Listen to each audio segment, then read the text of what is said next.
So here's my promised follow-up video for all the leaders out there who are struggling balancing their work and their home life.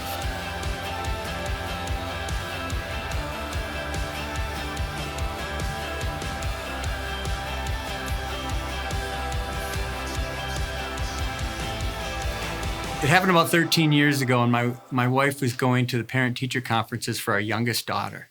And when she sat down with the teacher looked at her and said, "Hey, Jenny, is everything okay at home?"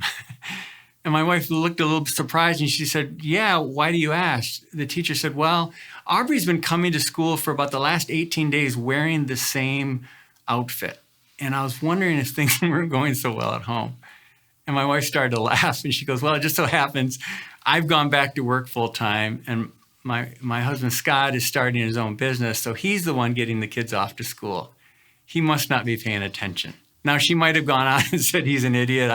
I probably deserve that. But what happened is, when she came and shared the story with me, I looked at her and I said, "Well, I'm in charge of the morning. I've got get them up, get them fed, and get them to school on time. Those are my 3 things I'm supposed to accomplish." She said, "Yeah, but what about clothes?" And I said, "Well, she's in 2nd grade. She's in charge of that."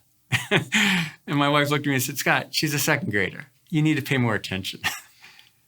It's kind of a funny story, and with it, I was embarrassed, probably some shame too. And the only reason it happened is every morning when I was putting my Scott, my dad hat on, I also was just overcome with starting a business and the owner hat on. And frankly, I missed something. Literally, she sat in front of me for 18 straight days with the same outfit, and I didn't even notice. And so I share this story with you because it's funny. No harm was done. And the reality is it happens all the time in our lives, right? Inventory doesn't get counted because you thought someone else was doing it. Maybe accounts payable aren't paid attention for because, well, they're supposed to be doing it, not me. And we miss stuff. And the only reason we miss it is because we're trying to do everything and we're missing maybe some of the most important things. For those of you who are kind of in that spot, if you're an entrepreneur, the book, The EOS Life by Gino Wickman, was written to kind of help you sort through this and get to the point where you're wearing the hats you want and you're great at all the ones you're wearing. If you're a person who's really, from a career perspective, is looking for that place and that ideal role that you love, so that you have that as well as the balance outside of work. I wrote this book. It's a workbook called Own It, 5.5 Tips for Managing Your Career and Performance. It's on Amazon. It'll help you guide you through that part.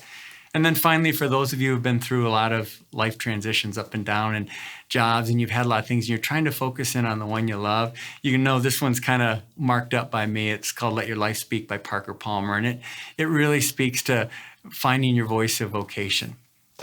So that's my story, and here's my challenge. Go make sure you're wearing the right hats, and you know what those hats are supposed to be doing, and go lead.